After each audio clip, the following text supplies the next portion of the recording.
바삭바삭한 크래커스북.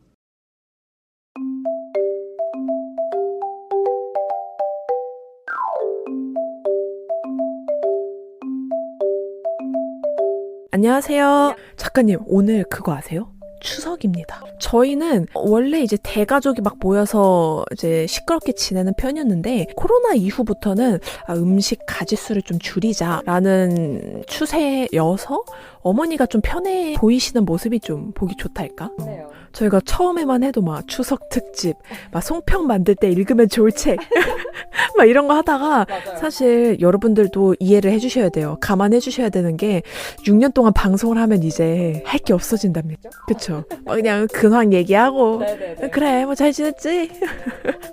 하는 것처럼 그래서 이번 특집을 좀 새로운 걸 가져와 봤죠. 약간 90년대에 유행했을 법한 당신의 선택은? 뭐 이런 느낌으로 준비를 해봤는데 네. 왜냐면 어쨌든 간에 모든 인류의 공통된 관심사 중에 하나가 사랑 아니겠습니까? 그죠. 그래서 그에 맞춰서 연애 프로그램도 많이 존재를 하는데 그래서 이번에는 이제 줄여서 연애 프로그램에 대해서 얘기를 해볼까 하거든요. 네.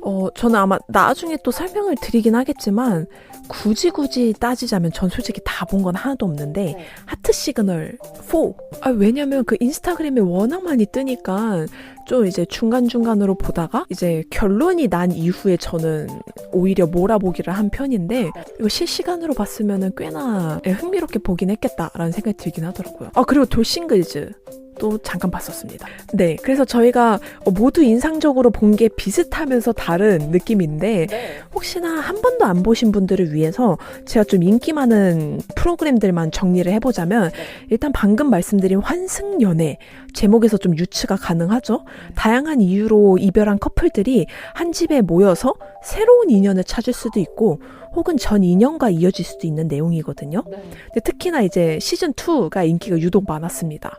이런 전 거 연인이 눈앞에 있는데 내 왼쪽엔 썸남이 있어요. 근데 모인 이유가 저마다 다른 게 마음이 아팠던 것 같아요. 누군가는 그저 새로운 연인을 찾기 위해서 전 연인을 생각 없이 부른 걸 수도 있는데 그 연락 닿은 전 연인은 헤어진 그 사람과 이어지고 싶어서 나왔는데 새로운 연인과 썸 타고 있는 걸 보면은 진짜 가슴이 찢어질 것 같긴 하더라고요. 그죠. 그렇죠. 근데 그러한 요소 때문에 사람들이 봤겠죠. 그죠.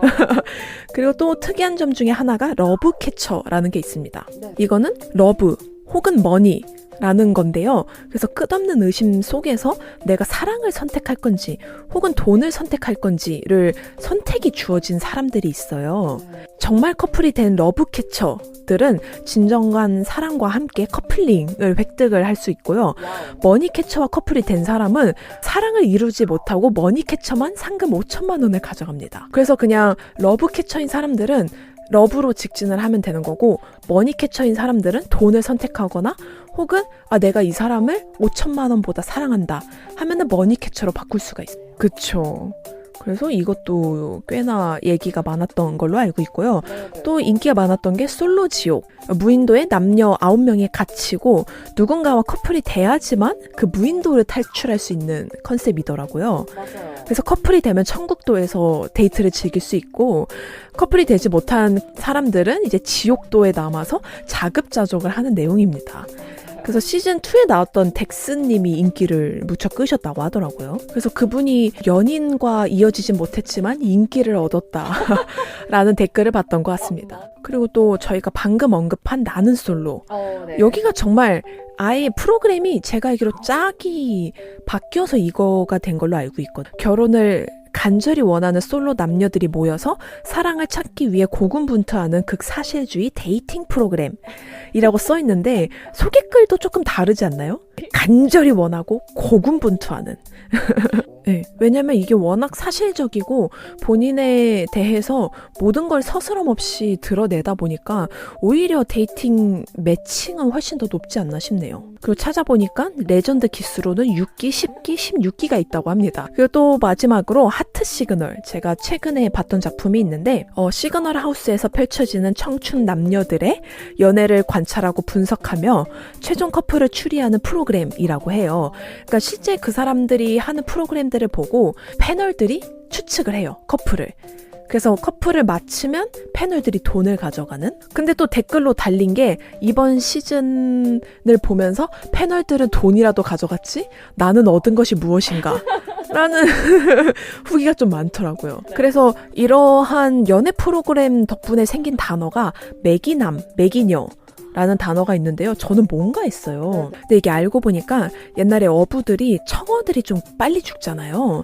그래서 청어들이 빨리 죽는 걸 방지하기 위해서 신선하게 날뛰는 메기를 한두 마리 풀어서 그 물을 끌어올리는 기능을 했다고 하는데요.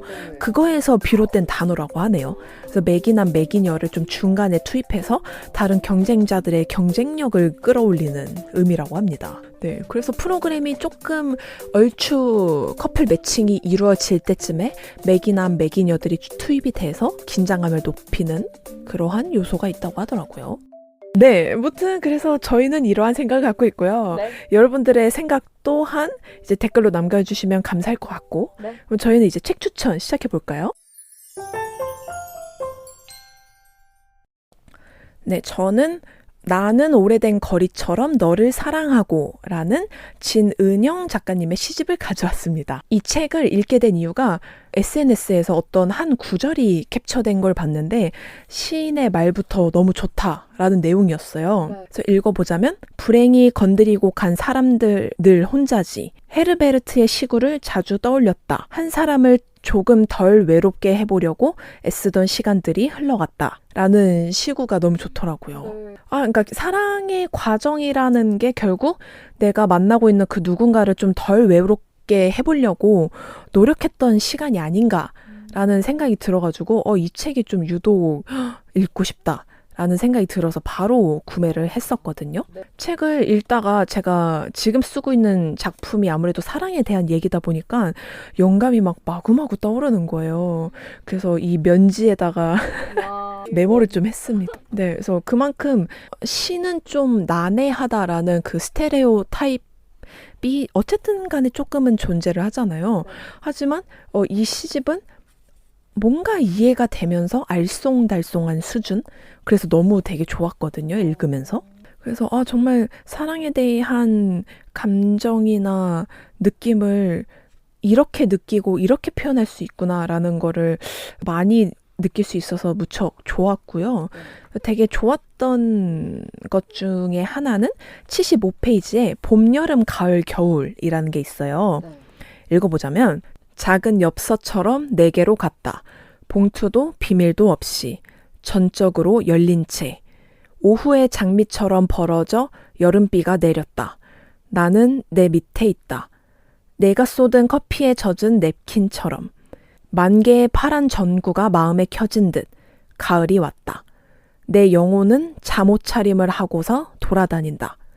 맨홀 뚜껑 위에 쌓인 눈을 맨발로 밟으며 라는 시가 있거든요.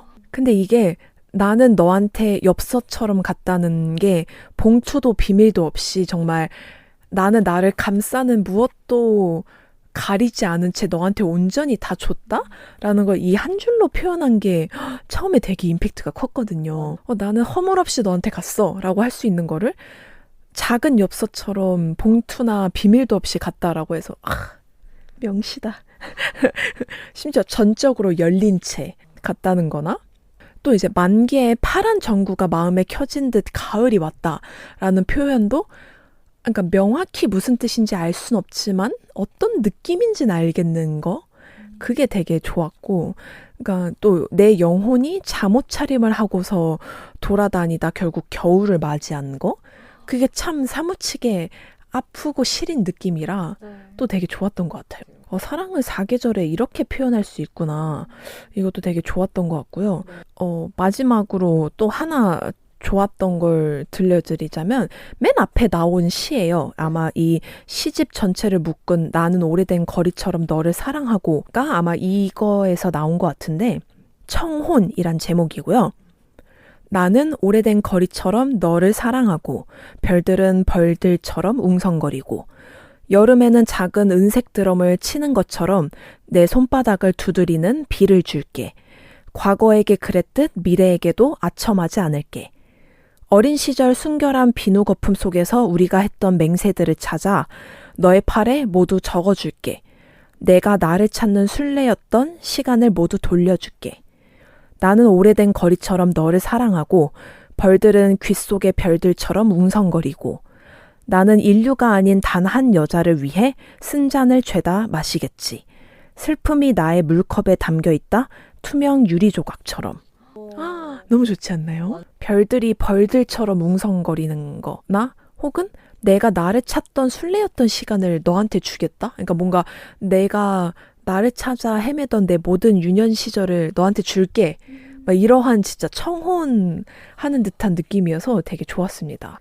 네, 그래서 저는 뭔가 연애를 해본 사람, 혹은 연애를 하고 싶은 사람, 혹은 연애가 이제 도통 뭔지 모르겠는 사람, 모든 사람들에게 의미 있는 시간을 주지 않을까라는 생각으로 이 책을 가져와 봤습니다. 그래서 저희가 오늘 하루 종일 이제 사랑과 연애 타령을 한번 해보았는데 네. 그래서 정말 여러분들이 생각하는 사랑은 무엇인지 혹은 이러한 프로그램에서 연락이 온다면 나는 정말 나갈 것인지에 대한 답변을 댓글로 달아주시면 너무 감사할 것 같고요. 네. 그러면 다들 추석 행복하고 아주 포동포동하게 송편 많이 드시길 바라면서 저희는 이만 인사드려볼까요? 감사합니다.